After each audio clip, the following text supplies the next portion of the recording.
Perlas del libro de Marcos. ¿Cuál fue el plan original de Dios para el matrimonio? ¿Cómo debiéramos nosotros relacionarnos con los niños? ¿De qué manera debiéramos de guardar los mandamientos de Dios? ¿Cuál es el costo del discipulado? ¿Será que podamos estar en la iglesia y ser ciegos espirituales? Te damos gracias, Padre, porque nos permites iniciar el estudio de las perlas del capítulo 10 de Marcos. Te suplicamos tu guía y sobre todo que abras nuestro entendimiento. En el nombre de Jesús te lo rogamos. Amén. Marcos 10 es uno de los capítulos más extensos, pero vamos a procurar sacar las perlas versículo a versículo. El propósito de este estudio es precisamente encontrar esas enseñanzas del Maestro. Si usted tiene preguntas, escriba. No dude en hacerlo. Escriba sus preguntas. Y ayúdame a llegar a más personas. Comparte el mensaje. Y si aún no te has suscrito, suscríbete al canal. Levantándose de allí, vino a la región de Judea al otro lado del Jordán, y volvió el pueblo a juntarse a él, y de nuevo les enseñaba como solía. Cada oportunidad que tenía Jesús para enseñar, lo hacía. No dejaba pasar ninguna oportunidad. Ese es un ejemplo que debemos seguir siempre que hay una oportunidad de presentar el mensaje. Presentemos el mensaje, presentemos el escrito, está. Y se acercaron los fariseos y le preguntaron para tentarle. Dice Santiago que Dios no puede tentar, ni tienta a nadie, ni puede ser tentado. Pero aquí los fariseos, como instrumentos de Satanás, van a tentar a Jesús. Jesús nunca dejó de ser Dios, pero fue un ser humano tan igual que nosotros. ¿Podía ser tentado? Sí, podía ser tentado en su condición de humano como nosotros.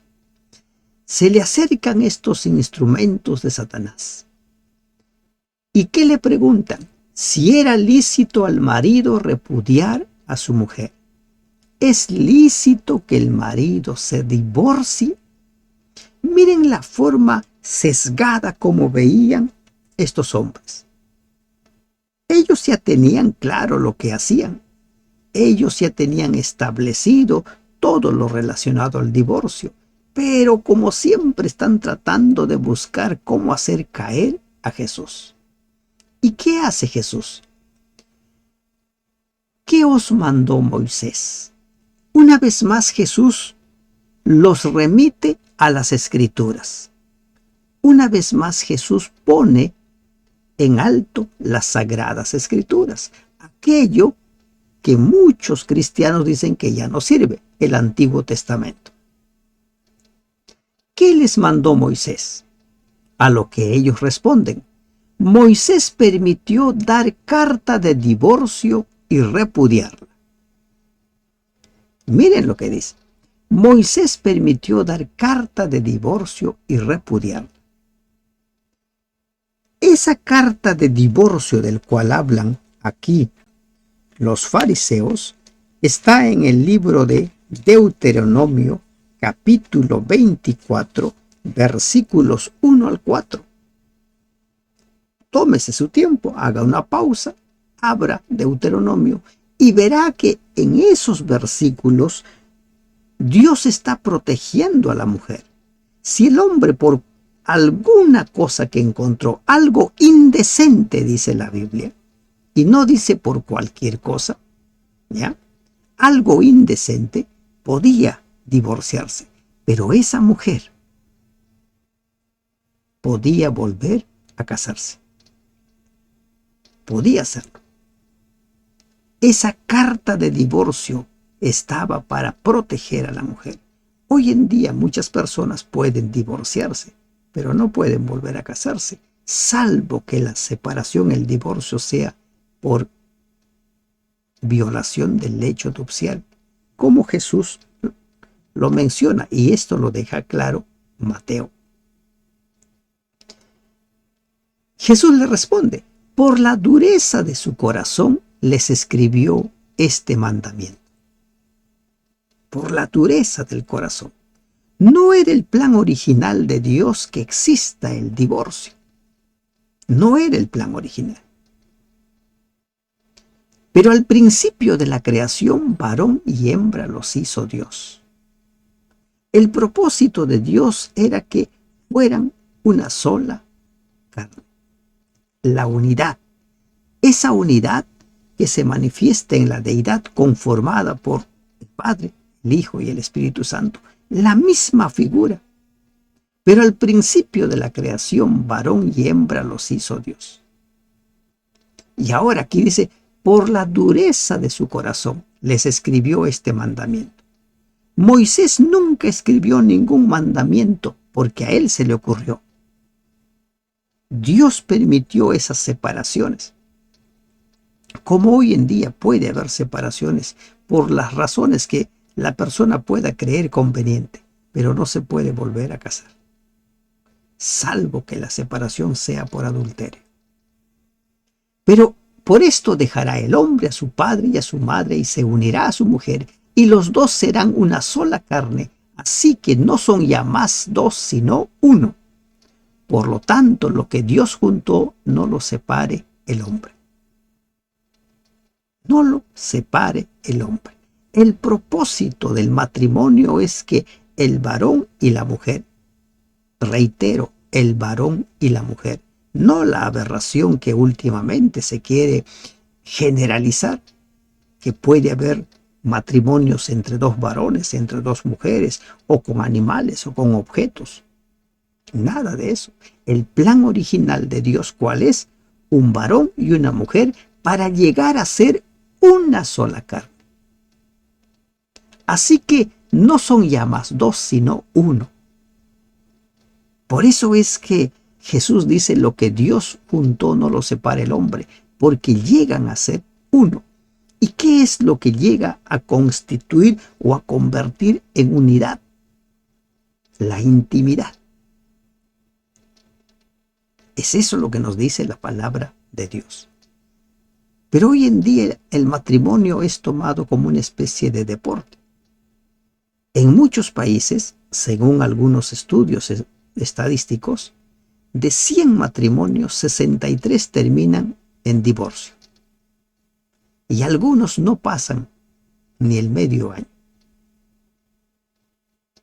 Porque se ve el matrimonio como algo que quiero, pero no como un principio de vida. Ya no me gusta, ya no quiero. Una serie de excusas tal como lo manifestaban los fariseos en el tiempo de Jesús. En casa volvieron los discípulos a preguntarle de lo mismo y les dijo: cualquiera que repudie a su mujer, o sea, cualquiera que se divorcie de su mujer y se casa con otra, comete adulterio contra ella. No se puede volver a casar. Te puedes divorciar, ya no te gusta, mucha violencia, muchos gritos, las razones que usted quiera, pero no se puede volver a casar. El segundo matrimonio lamentablemente ya ha sido normalizado en las iglesias. Hay muchos que tienen un segundo matrimonio, un tercer matrimonio, que ejercen liderazgos, que ejercen puestos, ¿no? Allí, en las iglesias, son líderes. Pero ¿qué dice la Biblia? Comete adulterio. Lo mismo dice de la mujer. Si la mujer repudia a su marido y se casa con otro, comete adulterio. Marcos es el único que menciona el caso de la mujer. En Mateo solo menciona al varón, al hombre. Pero si nos remitimos a lo que dice Génesis 1, la palabra hombre involucra tanto al varón como a la mujer.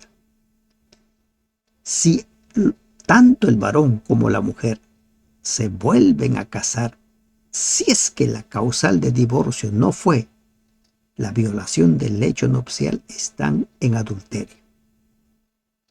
Y el pecado solo puede ser perdonado cuando hay arrepentimiento. Y el arrepentimiento involucra dejar de pecar. Si usted está pensando en el divorcio, si usted está pensando en un segundo matrimonio, considere la palabra de Dios. Recuerde que el pecado no es tolerado por Dios. Dios puede perdonar el peor de los pecados, pero no pasarlo por alto. Recuerde eso. Y le presentaban niños para que los tocase, y los discípulos reprendían a los que los presentaban. En los tiempos de Jesús, los niños eran considerados como de poca valía. Por ejemplo, Pablo escribe y hace un símil, los compara con los esclavos.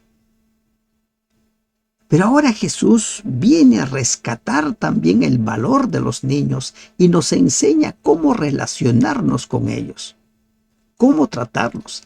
Viéndolos, Jesús se indignó.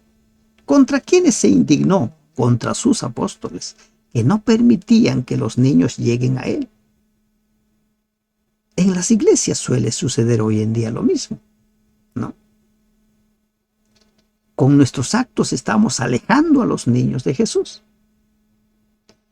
¿Y qué les dice Jesús? Dejen que los niños vengan a mí, no le impidan, porque de los tales es el reino de Dios. De los tales. Miren lo que nos está diciendo Jesús. Tienes que aprender a comprender al niño. ¿Y cómo nosotros podemos comprender al niño? Recordando cómo fuimos de niño, cómo queríamos ser tratados, qué esperábamos. Si cometíamos un error, ¿qué queríamos que hiciera con nosotros papá, mamá o alguno que estuviera a cargo de nosotros? O cuando queríamos hacer algo, ¿qué esperábamos? Una de las formas de entender a los niños es recordando cómo fuimos nosotros de niños. Y Jesús dice, no se lo impidan. Los niños tienen la puerta abierta. Déjenlos que vengan a mí. Pero en ocasiones, con nuestras acciones, alejamos a los niños de Jesús. Prestemos atención a la forma como los tratamos, cómo nos relacionamos. Para muchos niños, la figura paterna o la figura materna no tiene nada que ver con lo que se dice de Dios. Y por eso cuando se habla de Dios como Padre, para ellos realmente esa figura no es deseable. De cierto os digo que el que no recibe el reino de Dios como un niño no entrará en él. ¿Cuáles son esas características de un niño por los cuales uno puede ingresar al reino de los cielos? La capacidad de perdonar, por ejemplo. Nosotros somos muy rencorosos, pero el niño es rápido para perdonar. ¿Ah? La forma como se recibe el evangelio. Cuando un niño escucha el mensaje, siempre está presto a escucharlo. Hay muchas campañas evangelísticas que se llenan de niños. Los adultos no quieren saber nada. Les falta tiempo, no les interesa, tienen otros intereses, pero allí están los niños. Hay muchas características de los niños que tenemos que reincorporar a nuestra vida, porque nosotros hemos sido niños.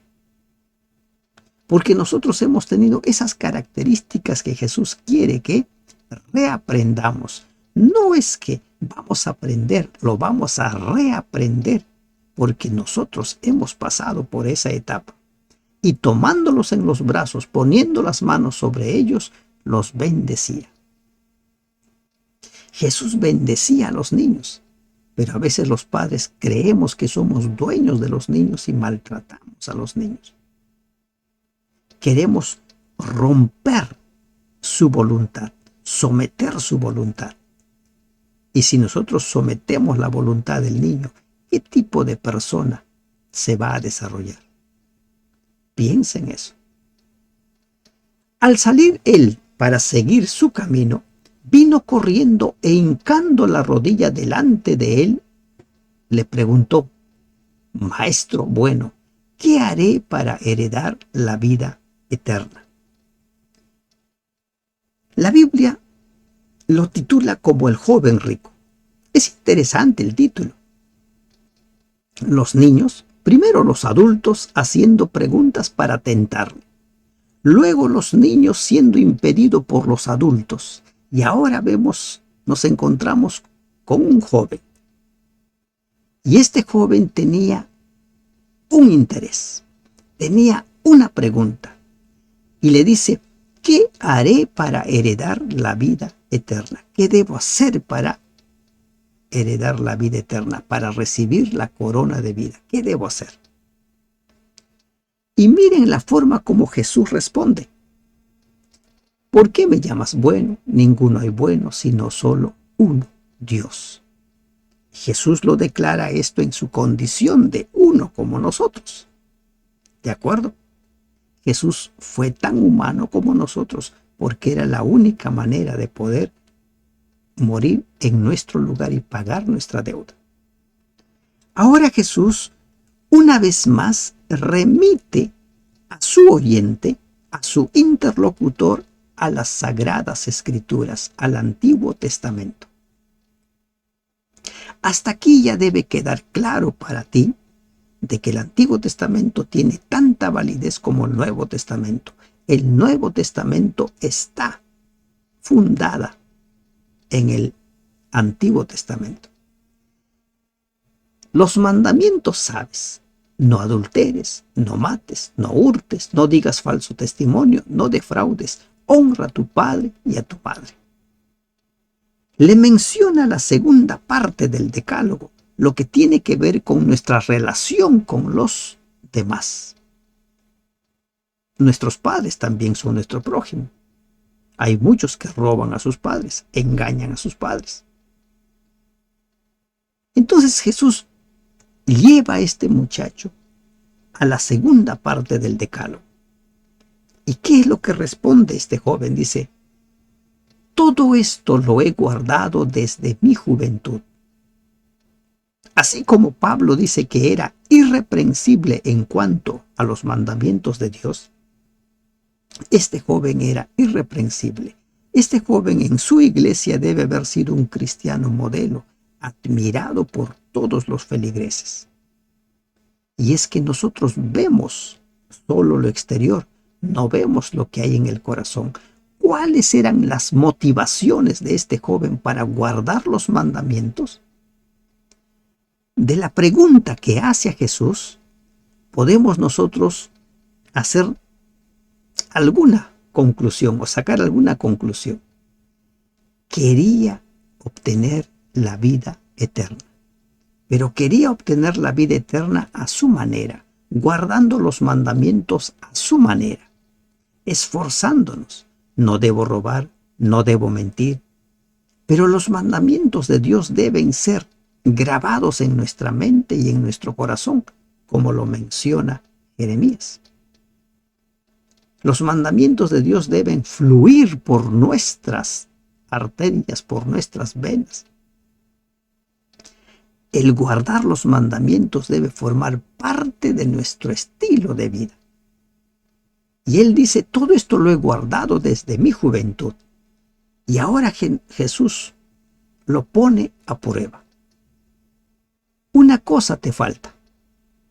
Anda, vende todo lo que tienes y dalo a los pobres, y tendrás tesoro en el cielo. Y ven, sígueme, tomando tu cruz.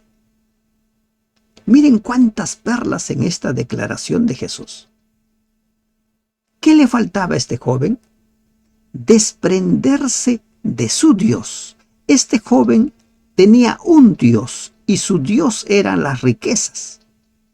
Dios no ocupaba el primer lugar y por eso le dice: vende todo lo que tienes y dalo a los pobres y tendrás tesoro en el cielo, porque donde está tu tesoro, allí está tu corazón.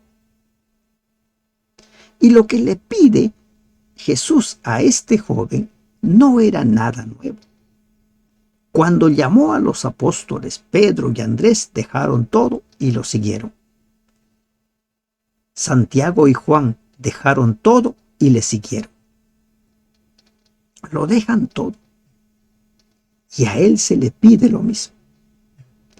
No a todos se le pide esto, pero a este joven se le pide. ¿Por qué? Porque sus riquezas se habían constituido en su Dios. Guardaban los mandamientos relacionados con sus semejantes y posiblemente también los primeros 4 mandamientos a su manera. Pero había perdido de vista que su verdadero Dios era su tesoro.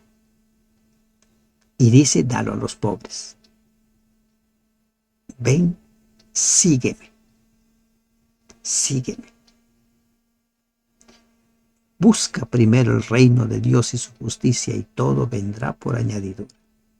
Pero allí no termina, no dice solamente sígueme, dice tomando tu cruz. Y tomar la cruz es símbolo de estar dispuesto a morir. Pablo escribe en Gálatas: con Cristo estoy juntamente crucificado, mas ya no vivo yo, mas vive Él en mí. Jesús también ya ha dicho anteriormente, cuando se produce la escena de la transfiguración, hay que seguir. Cuando revela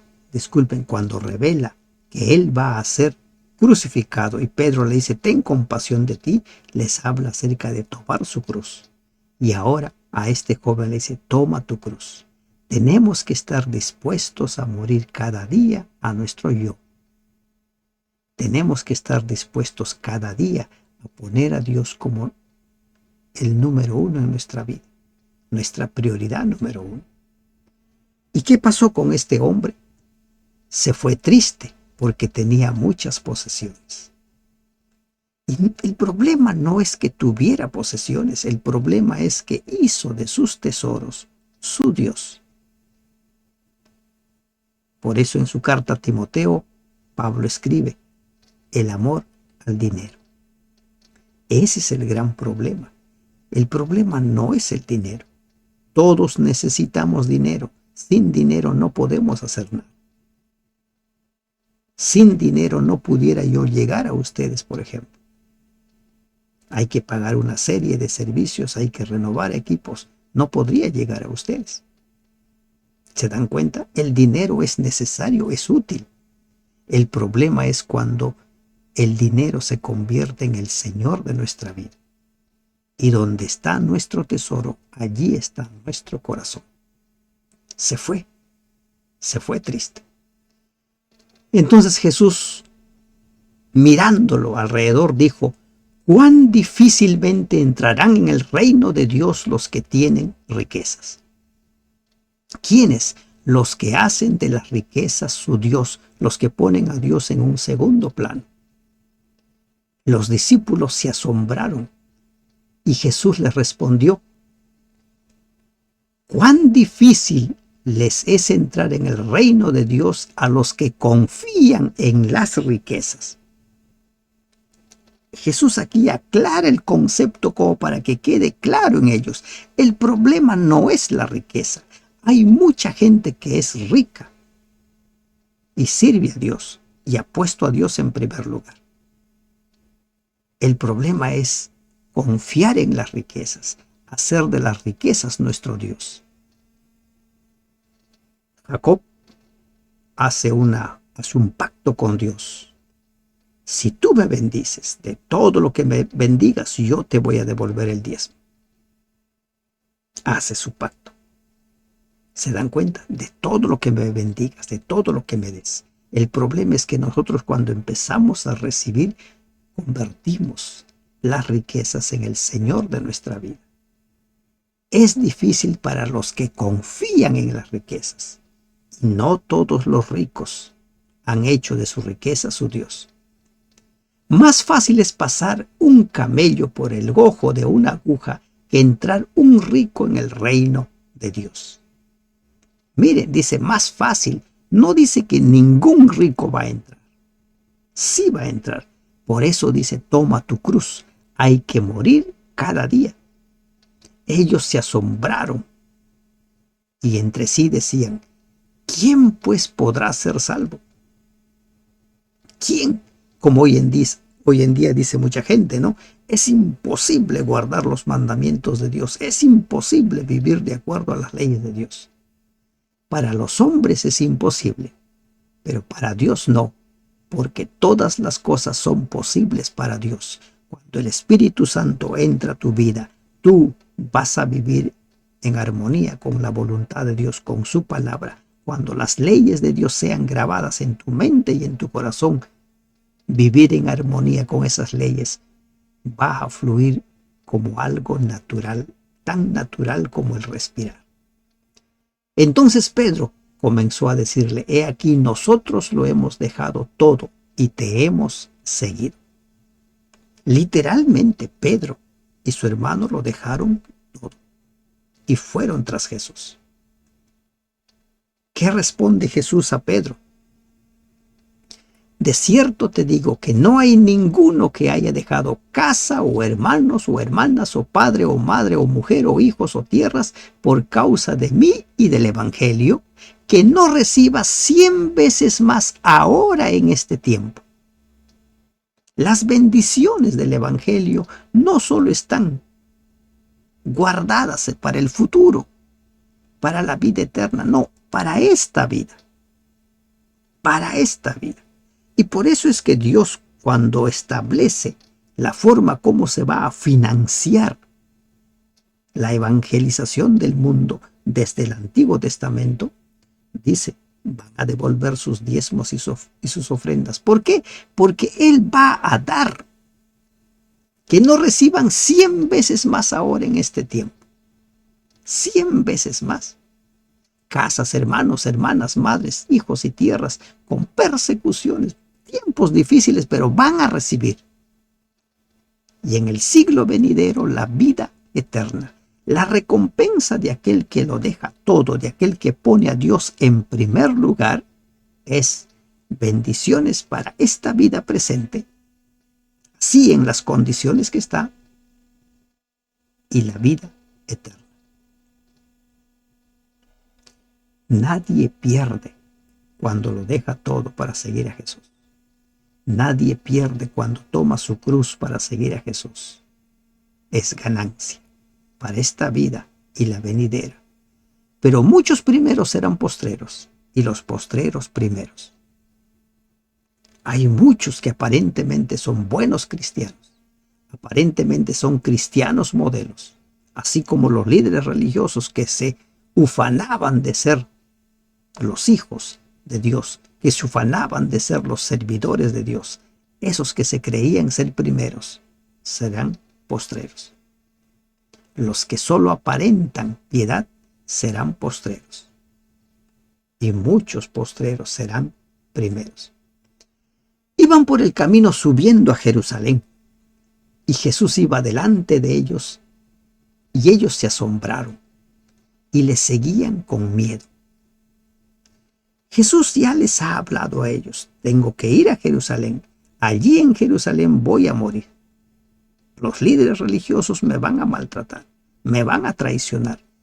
Y ellos se estaban acercando a Jerusalén, tenían miedo. Pero saben, aquí encontramos una perla maravillosa. Tenían miedo, pero seguían caminando.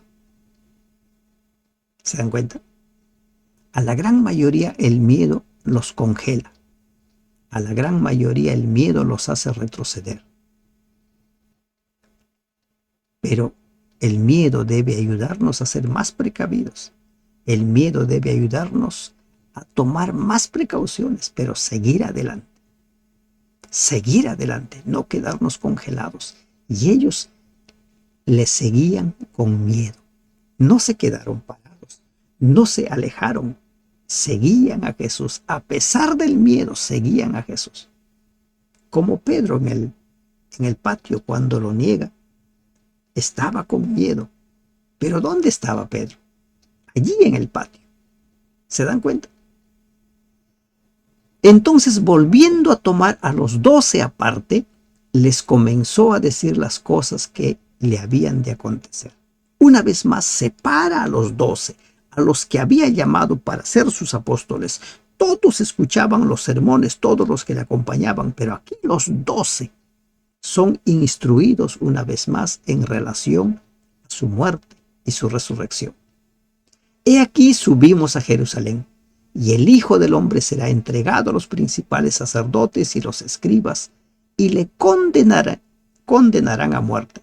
Hasta aquí, eso ya lo sabían, ya lo habían escuchado los discípulos. Pero añade más Jesús, y le entregarán a los gentiles. Pilato, quien ordenó su muerte, y le encarcelarán, le azotarán, escupirán en él, le matarán, mas al tercer día resucitará. En las 3 ocasiones en las cuales ha hablado a los 12, les dice que va a morir y va a resucitar al tercer día. A Pedro, Santiago y Juan les habló del mismo tema cuando descendían del monte de la transfiguración. Estos 3 tenían más luz, pero todos habían escuchado: voy a resucitar el tercer día.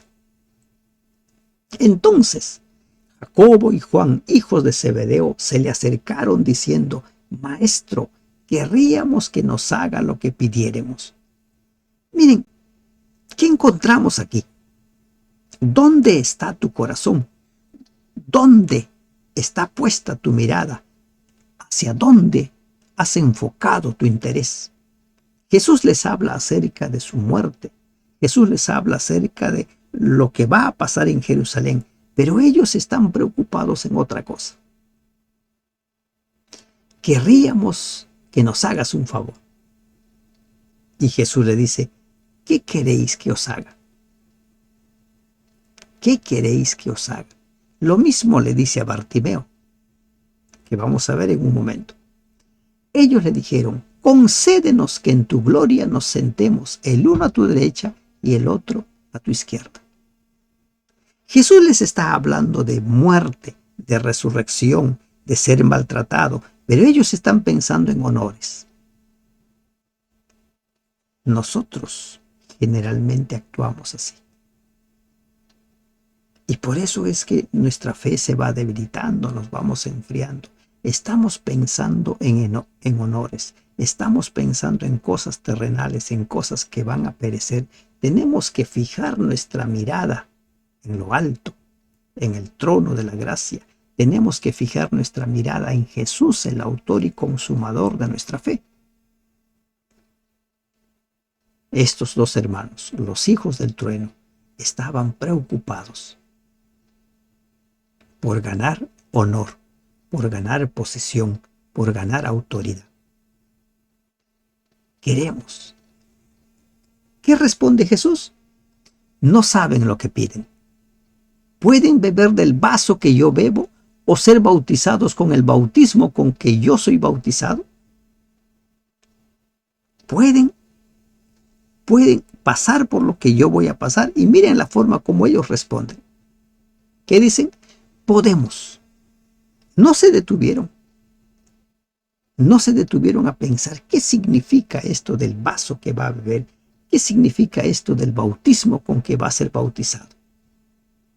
Allí en el Getsemaní, Jesús bebió la copa. Padre, pase de mí esta copa. Un momento de angustia extrema, como lo describe Lucas. Y posteriormente el bautismo con que fue bautizado, la muerte. Pero ellos apresuradamente, por querer los honores, dicen: sí podemos. ¿Y él qué les dice? A la verdad, del vaso que yo bebo, beberéis, y con el bautismo con que yo soy bautizado, serán bautizados.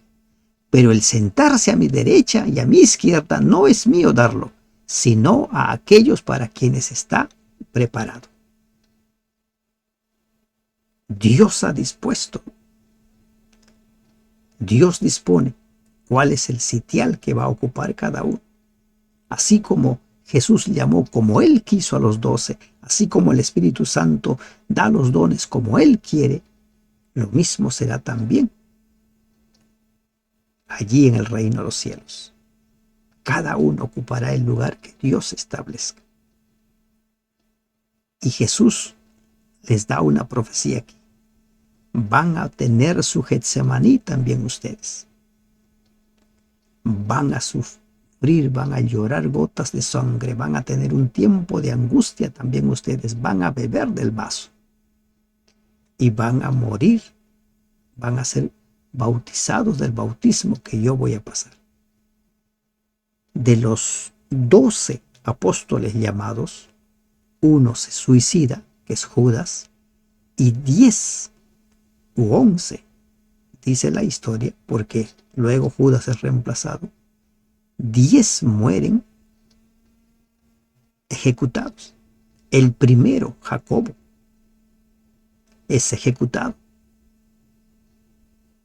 El único que no murió ejecutado fue Juan, el apóstol, el único.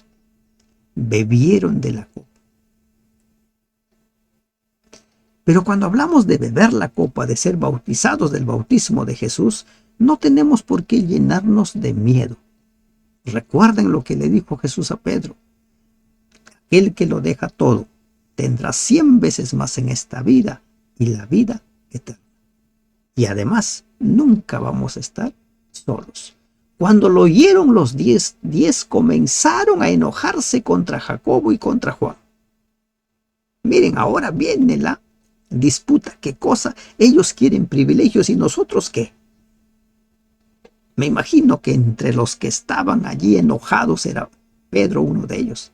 Porque siempre Pedro, ustedes saben, en las buenas y en las malas, siempre Pedro.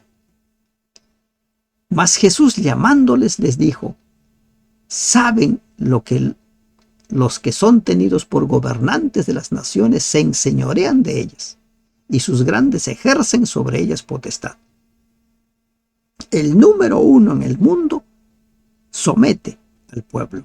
El número uno, el poderoso en el mundo, es el que hace y deshace.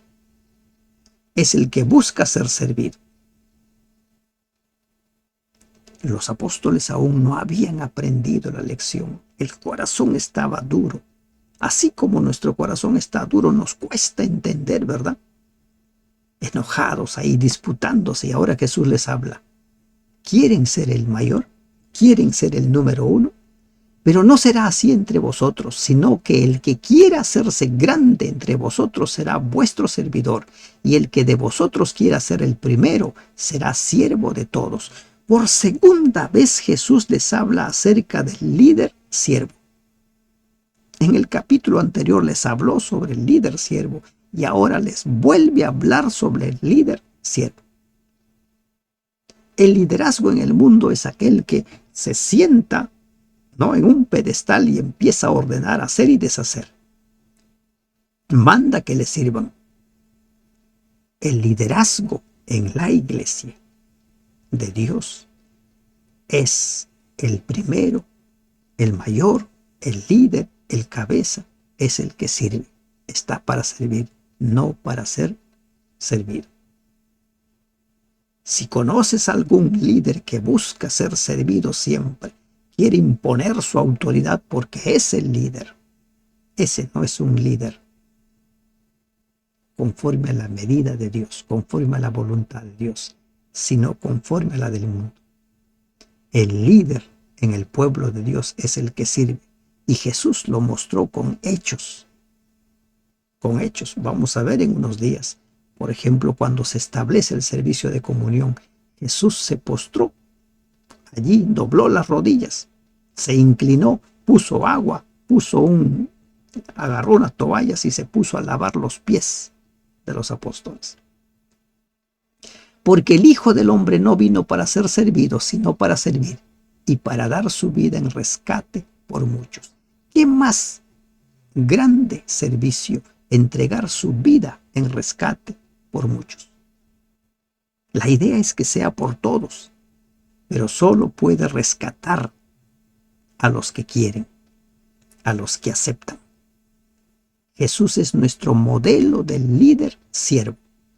Eres un líder en tu congregación, eres un líder en la iglesia donde asistes, debes ser el primero en servir. Debes estar dispuesto a servir, no a ser servido. Si eres de los que gustan ser servido, si eres de los que gustan el liderazgo porque da prestigio, cuidado, estás perdiendo de vista. Estás perdiendo de vista el propósito del liderazgo en la iglesia. El maestro vino para servir y no para ser servido, y nosotros seguimos su ejemplo. Entonces vinieron a Jericó, y al salir de Jericó, él y sus discípulos y una gran multitud, Bartimeo el ciego, hijo de Timeo, estaba sentado junto al camino mendigando. La vida de un mendigo, en el pasado como en el presente, realmente es fatal. Y este hombre mendigaba porque era ciego.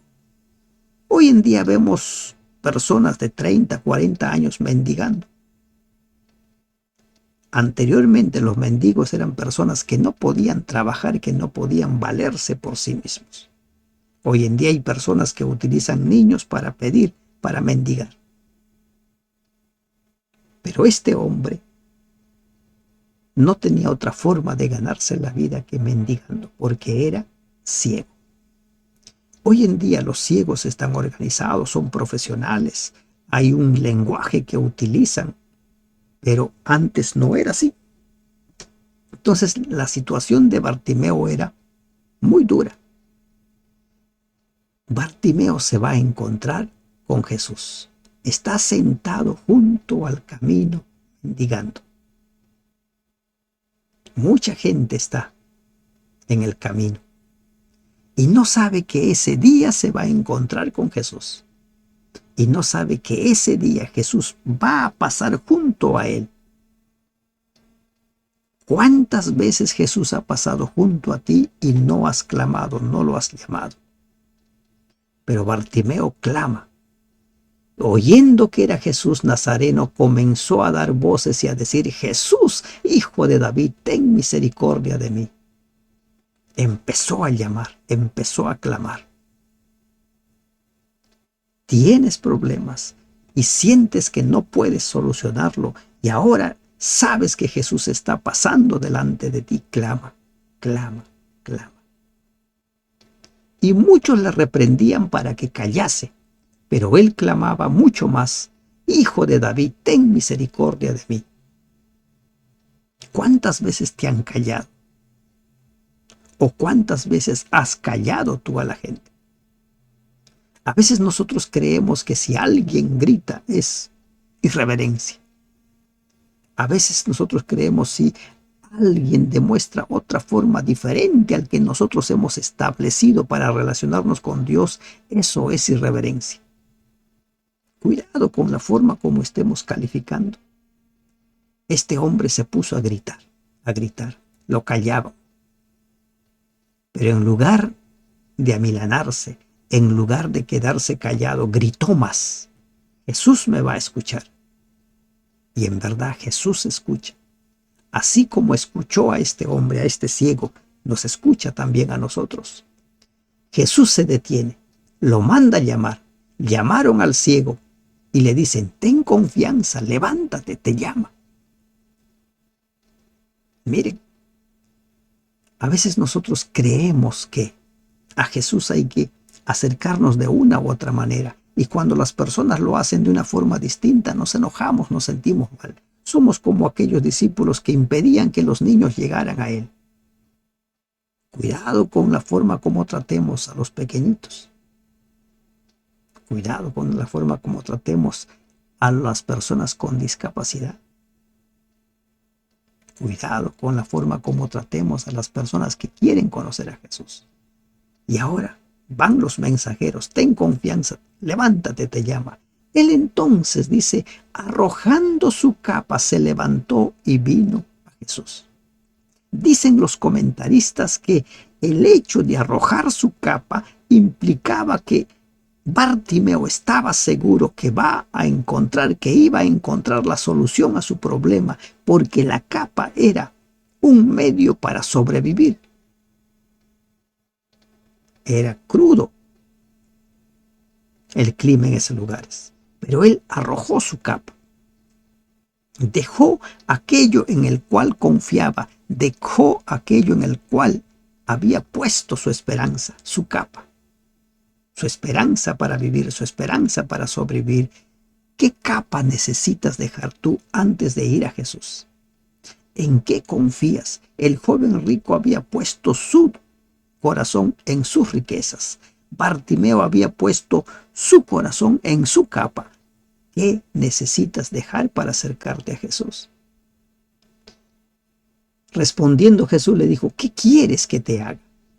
La misma pregunta que hizo a Juan y Jacobo. Y el ciego le dice, Maestro, que recobre la vista. Quiero ver. Quiero ver. Era imposible humanamente que Bartimeo recobre la vista, pero con seguridad que había escuchado de los milagros de Jesús. Había aprendido a conocer a Jesús y había aprendido a creer en Jesús. ¿Qué testimonios, qué evidencias necesitas para creer en Jesús? Jesús le dice, vete. Tu fe te ha salvado. Tu fe te ha sanado. Miren la fe que es resaltada por Jesús, la fe de Bartimeo. Insisto una vez más, nosotros nos hacemos mucho problema en relación a la fe. Cuando queremos hablar de fe, ¿tienes fe? ¿No tienes fe? Empezamos a comparar, pero tu fe puede mover montañas. Esa alegoría, esa ilustración que Jesús dio, es esa precisamente. Pero la fe práctica, la fe real es la de hombres como Bartimeo. ¿Y qué le dice Jesús? Tu fe te ha salvado. ¿Y qué era esa fe? Creer en Jesús. Creer que Jesús podía solucionar su problema. Creer que Jesús podía volverle la vista. Y por eso arrojó su capa.